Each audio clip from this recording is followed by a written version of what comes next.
প্রচণ্ড গরমে যখন শরীর কিছুতেই ঠান্ডা হয় না, ফ্যানের হাওয়া এসির হাওয়া কিছুতেই যখন শরীর ঠান্ডা হতে চায় না, তখন এই রকম এক গ্লাস শরবত কিন্তু শরীরকে ঠান্ডা করতে খুব কাজে দেয়। আমরা কোল্ড ড্রিঙ্কস আইসক্রিম যতই খাই না কেন, শরীরটা কিন্তু ভেতর থেকে ঠান্ডা হয় না, উপর থেকে আমাদের একটু ঠান্ডার অনুভূতি হয় মাত্র।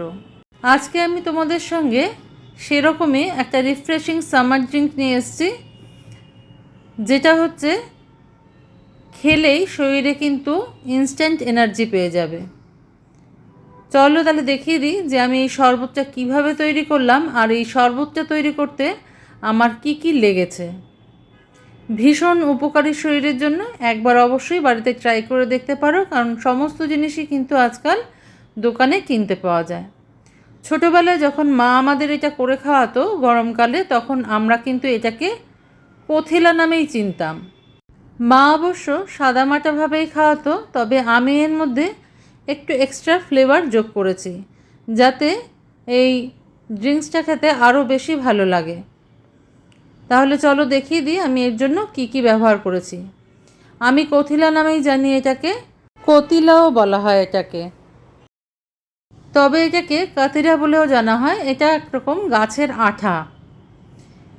এই আঠাটা কিন্তু ভীষণ উপকারী আমাদের শরীরের জন্য, অনেক সময় রান্নায়ও ব্যবহার করা হয়। যাই হোক, এটাকে ভালো করে ধুয়ে পরিষ্কার করে নিয়েছি আমি। দেখো, একবার ধোয়াতেই কিন্তু ফুলে উঠেছে।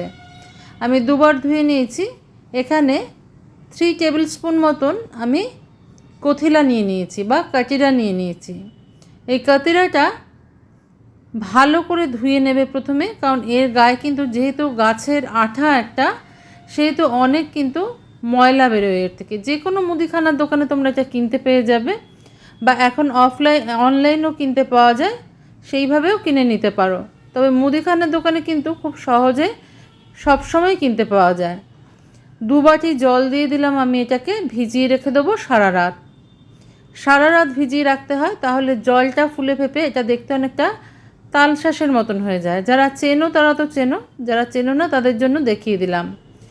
শরীরকে ভীষণ ঠান্ডা রাখে ভেতর থেকে। দেখো, 1 রাত ভিজিয়ে রেখেছিলাম আমি, ভিজিয়ে কিন্তু আমি ফ্রিজেই রেখে দিয়েছিলাম। ভিজে যাওয়ার পর দেখো কীরকম সুন্দর দেখতে হয়েছে। এটা 1 বাটি হয়ে গেছে। 3 চামচে যদি এরকম 1 বাটি হয়, তাহলে 1 চামচ ভেজালেও যার যেরকম প্রয়োজন সেই অনুযায়ী ভিজিয়ে তৈরি করে নিতে পারো। আমি এখান থেকে সম্পূর্ণটা ব্যবহার করব না, কিছুটা আবার রেখে দেবো পরের দিনের জন্য। তো একটা বাটি নিয়ে নিলাম আমি, এর মধ্যে আমি 3-4 চামচ মতন আন্দাজ মতন নিয়ে নিচ্ছি এই কথিলা বা কাতিরা, যেটাই বলো না কেন তোমরা, কারণ অন্য প্রভিন্সে কিন্তু এটাকে কাতিরাই বলা হয়। এবার দিয়ে দেবো 2 গ্লাস পরিমাণে জল। এতে আর বেশি জল আমি যোগ করলাম না, 3 চামচের জন্য 2 গ্লাস জলই যথেষ্ট। ভালো করে একটু হ্যান্ড হুইস্কারের সাহায্যে মিশিয়ে নিলাম। এটা কিন্তু মিশবে না জলের সাথে, এটা কিন্তু যেই জলটা থেমে যাবে অমনি এটা নিচে থিতিয়ে পড়বে। এখানে নিয়ে নিয়েছি বাসিল সিড। এই বাসিল সিডটাও তোমরা অনলাইন বা অফলাইন যে কোনো দোকানে কিনতে পাবে। এটা কিন্তু আমাদের শরীরকে ঠান্ডা করতে খুব বেশি সাহায্য করে, শরীরের জন্য ভীষণ উপকারী। 1 চামচ আমি ভিজিয়েছিলাম, যে চামচটা দেখলে তার মাপে 1 চামচ ভিজিয়েছিলাম। ভিজতে 1 মিনিট সময়ও লাগে না। এবার এটাকে ভালো করে মিশিয়ে নিলাম। মিশিয়ে নিয়ে এখানে দেখো আমি আখের গুড় আর মৌরি ভিজিয়ে রেখেছিলাম। আখের গুড় আর মৌরিটাকে ভিজিয়ে রেখে দেবে 4-5 ঘন্টা, তাহলে দেখবে মৌরিটা ভালো করে ভিজে যাচ্ছে। তোমরা অনেকেই জানো যে মৌরিও কিন্তু শরীর খুব ঠান্ডা রাখে, সাথে আখের গুড়। এখানে কি হবে, আখের গুড় আর মৌরিটাকে আমি একটু ছেঁকে নিলাম। মুখে পড়লে মৌরিটা ভালো লাগে না, সেই জন্য ছেঁকে নিলাম। এতে কি হবে, অনেকটা আখের রসের ফ্লেভারও আসবে। তো সমস্ত কিছু একবারে মিশিয়ে নিলাম আমি। দেখো, তোমরা চাইলে কিন্তু আখের গুড়ের বদলে চিনি ব্যবহার করতে পারো, তবে আখের গুঁড়ো শরীর খুব ঠান্ডা করে। তাই এই প্রচণ্ড গরমের হাত থেকে বাঁচতে যতগুলো ঠান্ডা জিনিস হয় সব কিছুই আমি কিন্তু এই শরবতে ব্যবহার করেছি। দিয়ে দিলাম স্বাদ মতো নুন। এবার দিয়ে দেবো পাতিলেবুর রস। খুব সিম্পল কয়েকটা উপকরণ দিয়ে আমি এই ড্রিঙ্কসটা তৈরি করছি। এটা খেতে কিন্তু দুর্দান্ত হয়। সামান্য একটু গোলাপ জল দিয়ে দেবো একটা সুন্দর গন্ধ আসার জন্য। দেখতেই পাচ্ছ কয়েক ড্রপ নিয়ে নিয়েছি আমি। খুব বেশি দিলে কিন্তু উগ্র হয়ে যাবে। ভালো করে মিশিয়ে নিলাম আমি গোলাপ জলটা।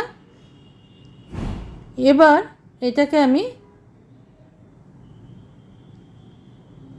দেখিয়ে দিচ্ছি তোমাদেরকে কাছ থেকে। দেখো কত সুন্দর লাগছে দেখতে, রঙটা কতটা সুন্দর এসছে। দুটো গ্লাস নিয়ে নিলাম।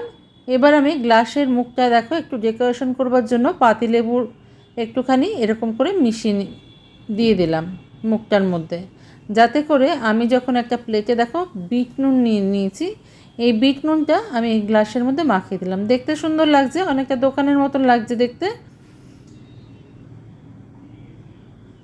এরকমভাবে সাজিয়ে পরিবেশন করলে কিন্তু খুবই ভালো লাগে খেতে, দেখতেও ভালো লাগে, খেতেও ভালো লাগে।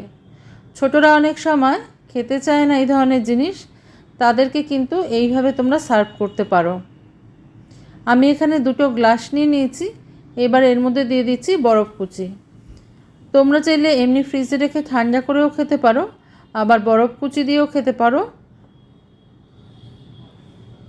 Welcome to my cooking channel Shatabdi's kitchen. Shatabdi's কিচেনে তোমাদের সবাইকে স্বাগত। নমস্কার বন্ধুরা, আমি শতাব্দী। তোমরা সবাই কেমন আছো?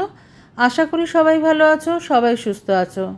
যাতে আরও সুস্থ থাকতে পারো সেই জন্য আমি তোমাদের জন্য এই ধরনের শরবতের কয়েকটা রেসিপি শেয়ার করে দিলাম।